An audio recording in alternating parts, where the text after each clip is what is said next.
We are getting closer and closer to the Afcon in January, and the anticipation is growing. We still have 12 teams to discuss, so let's not waste any time.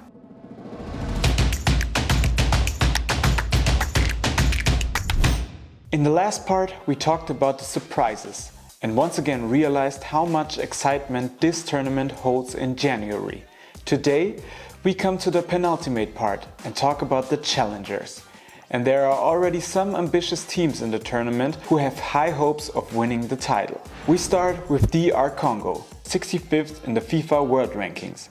They didn't get an easy group in qualifying, but managed to leave Mauritania, Gabon and Sudan behind, all of whom have been at the Afcon more often in recent years. The team had a little more luck in the draw for the group stage of the Afcon. With Morocco, Zambia and Tanzania, they did not get the toughest of all groups.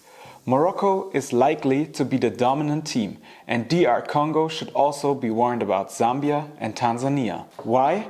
Have a look at the first parts of my Afcon prediction. With Cedric Bakambu, the team still has its great leader up front, but the attacker is currently having to fight for his place at Galatasaray and has not yet been able to get as much playing time this season. He forms the leading duo together with defensive chief Chancellor Mbemba, who has also been involved in several Afcons and has experienced a lot in football. The team has a lot to live up to, and the home crowd is expecting a good performance after surprisingly missing out on the last edition. With Mbemba and Fiston Mayele Kalala, the squad also includes two players who have been nominated for the African Footballer of the Year award, a great honor. The team is coached by Sébastien Desabré, who is a proven expert in African football.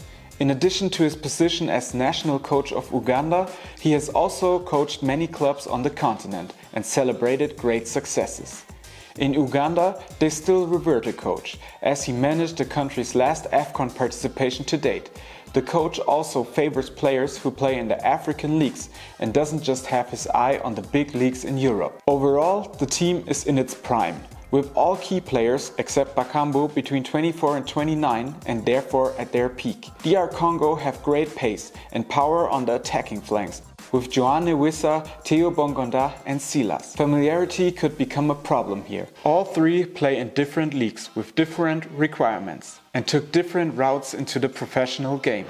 Overall, it is a very balanced team that can rely on the knowledge of a coach who knows the tournament, knows football in Africa and often has the right solutions. However, it is difficult to see a good solution in the goalkeeper position. Dimitri Bertrand of Montpellier was recently nominated. He was born in France and also played for the under-21s there, but he is not a starter at his club either and will arrive at Afcon without any match practice. Other nations might have an advantage in tight final game stages, but I still expect a strong team that can upset any opponent with its good physicality.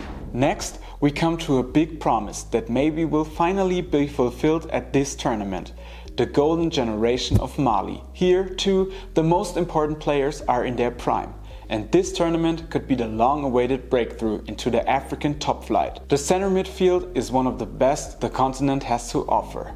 Cheikh Doucouré from Crystal Palace, Mohamed Kamara from AS Monaco and Amadou Haidara from RB Leipzig. The team has been in good form recently and had no problems against supposedly weaker opponents. Eric Chile has been the coach since 2022 and has a strong record so far: 11 games, 8 wins. And if you believe the market value websites, his team is the 8th most valuable in the whole of Africa. The team doesn't have the one superstar like so many others, but has a great average squad and can also compensate for absences across the board, which we know is not the case with all teams at the Afcon. The only thing missing is a strong center forward. There's Sékou Koita from RB Salzburg, but at 173 he's quite small and lives more of his pace than from tough tackles against mostly heavy and tall center backs. He would need a partner. Perhaps that could be Boubacar Traoré, who scores a lot of goals in the Tunisian league and has great potential. The draw was very lucky. I even see Mali as favorites against Tunisia, South Africa and Namibia. The team can get off to a good start in the tournament, and winning the group would give them an easier opponent at the start of the knockout stage. Let's move on to the most important player, Cheikh Doucouré. There were rumors about a trade to Liverpool in the summer to become Fabinho's successor in defensive midfield. He is a great tackler, can provide great stability, and in addition to winning a lot of balls, he also plays good passes. In addition, unlike many other nations, they don't have a problem at the goalkeeper position. Keeper Djigui Diarra may not play in Europe, but he is one of the best keepers in Africa and has now also been nominated for the Goalkeeper of the Year award. I have a lot of faith in Mali. For me, they are the Burkina Faso of recent years. Always a bit underestimated, but the quality actually puts them among the greats. I wouldn't be surprised if they even make it to the semi-finals. Having just mentioned them, let's talk about them now. Burkina Faso. Are they really still the challengers or already the favorites? It was a close call for me. Final in 2013, semi-final in 2017 and semi-final in 2021. The country wants to finally hit the big time and win the title. It's a good mix of young talent and a generation that has already experienced the last successes. The experienced generation includes defender Edmond Tapsoba, who is still young at 24, but has been with the team for a long time and has made great strides towards becoming a world-class centre-back in the Bundesliga since his coach was named Xabi Alonso. Bertrand Traoré from Aston Villa, of course, who has made his mark on every Afcon so far, but is currently playing very little for the club. And also keeper Herve Kofi, who for years was regarded as the continent's upcoming best keeper, but has not taken the next step and is still playing in Belgium at the age of 27. The new generation is led by Dango Ouattara, a great talent in the wing position, who has scored 6 times in 15 international matches so far.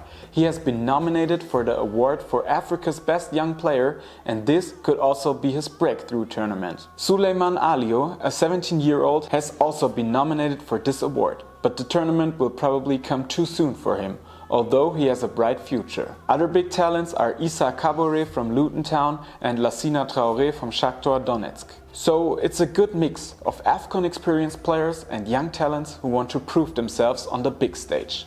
Recently, however, there have been problems in attack, with Burkina Faso never scoring more than 1 goal in official matches in 2023. There was even a 3-1 defeat against Cape Verde. One advantage could be that the country is on the border with Ivory Coast. Many fans will be there, and the climate is also a familiar one for the team. The group could also have been more difficult. Algeria, Mauritania and Angola are all 3 beatable, but of course still dangerous. The key for me is the defense. Burkina Faso could also win every group game 1-0, I wouldn't be surprised. If Tapsoba plays like he did in the league and a strong wing duo of Traoré and Ouattara emerges offensively, then anything is possible again, including the coronation of the golden generation. But there are the offensive question marks that prevent me from calling Burkina Faso favorites. The next nation worries me a bit, and I hope they prove me wrong. Ghana. The country has always been one of the heavyweights in Africa, but it's been many years since their last title. We all remember the 2010 World Cup, a team led by Asamoah Gyan, the best in Africa at that time. Times are different now, and although coach Chris Hughton is a coach who has led Brighton to the Premier League, he is not free from criticism. He is under big pressure and has to deliver at the Afcon, provided he is still in office then. Since mid-2022, many players with roots in Ghana have joined the team and changed the dynamic within the squad. Examples include Iñaki Williams and Ransford Yeboah Königsdörfer. The older generation around the Ayew brothers is also still represented. The last few results in Africa were okay, but on the international trip to the USA in October, they were shown their limits against the US boys and Mexico. There will also be many fans close to home, but they will only be satisfied if they see the team tear themselves apart and fight for the honor of their homeland. That is expected of all the players in the squad. The 2 big stars play in the Premier League, Thomas Partey and Mohamed Kudus. Partey has struggled since the Rice transfer from Arsenal and is not entirely happy with his playing time. At the Afcon, his physical style of play will be essential, and Ghana need him in top form to back up their attacking artists. Kudus needs to carry the team in attack and take responsibility at key moments. But he showed in the qualifiers that he can do so and score important goals. He is technically strong, quick and has good finishing ability. He could become one of the faces of African football in the coming years because Mahrez, Salah and Mane are getting older and Kudus has the talent. However, things are not quite going to plan for the two stars in the league and both would like to play more. Their team needs them in beast mode in January. A lot of responsibility rests on them. They have to shape the game and set the tempo. But I'm sure that Kudus will do just that and become one of the strongest players in the tournament. Another problem is the coordination between the team and the coach. The qualities of the team do not necessarily match the ideas of the coach. He focuses on the defense, which was a great success in England. But the Ghanaian DNA is a strong offense. A good compromise must be found here, otherwise there is a risk of disaster. I see the clash against Cape Verde, who always push themselves to the limit against supposedly bigger teams, as crucial. Mozambique should be beatable, as Ghana simply has a much stronger individual lineup. Egypt are not untouchable either, but they look more stable to me than Ghana. If Kudus managed to carry the whole team with him, then the weaknesses won't be so significant and a lot is possible. But I remain slightly skeptical. That leaves two more. What's next? The indomitable Lions, Cameroon. In the past, around 2006, we all couldn't imagine the national team without Samuel Eto'o. And now it's the same with Vincent Aboubakar. It was only at the World Cup at the end of last year that he once again proved how important he is for his country. And with his reaction to the yellow card in the last game, he provided one of the World Cup moments. He is the captain and leader and has also had a good start to the season at Beşiktaş Istanbul. So he will be a force to be reckoned with, as always in the national jersey. What's more, with Andre Onana's comeback after the World Cup dispute, the team now has the best goalkeeper on the continent in goal again. Of course, he had problems at the start at Manchester United, but just remember the Champions League final.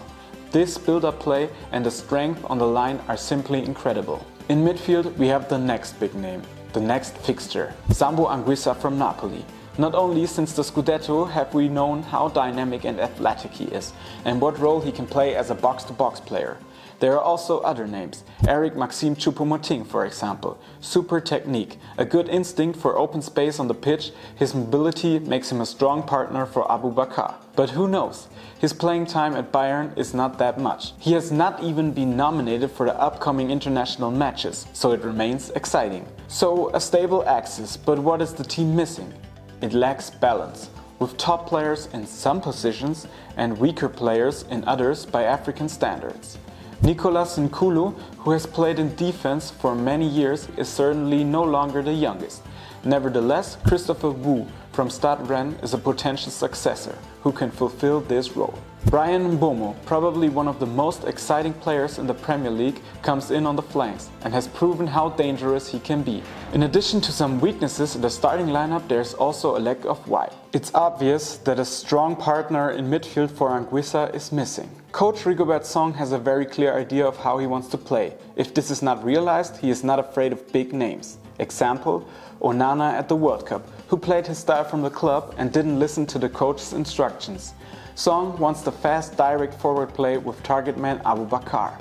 The team was recently shown its limits against Russia and Senegal, and its weaknesses have become clear.